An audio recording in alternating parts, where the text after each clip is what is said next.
শুভ সকাল বন্ধুরা, রাধে রাধে। প্রতিদিনের মতন আজকেও আমি চান করে চলে এসেছি। চান করার আগে আমি কী কী করেছি সেটা তোমাদের সাথে শেয়ার করব। প্রথমত আমি ঘুম থেকে উঠে দেখি কতটা মেঘ করেছে, অন্ধকার হয়ে গেছে। এটা কিন্তু সকাল 6টার সময় এরকম হয়েছে।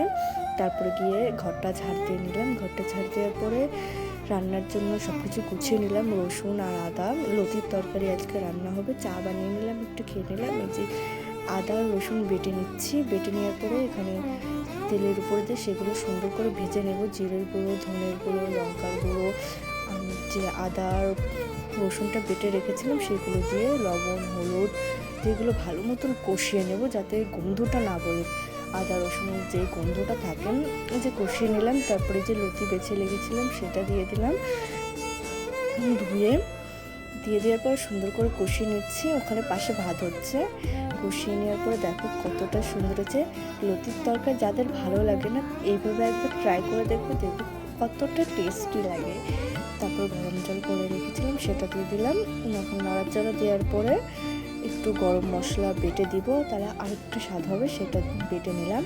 এই যে মাছ দেওয়া হয়ে গেছে এখানে। মাছটা দেওয়ার পর সুন্দর করে চাল দিয়ে দিচ্ছি হালকা মিডিয়াম। তারপরে গরম মশলাটাও দিয়ে দিলাম যেটা আমি বেটে রেখেছিলাম শিলনোড়ায়। সুন্দর করে আস্তে আস্তে হালকা মিডিয়ামে দিচ্ছি। দেখো এখন তরকারিটা হয়ে গেছে, কতটা সুন্দর হয়েছে। তোমরাও চাইলে এইভাবে ট্রাই করতে পারো। এই যে তরকারিটা এখন আমি নামাচ্ছি।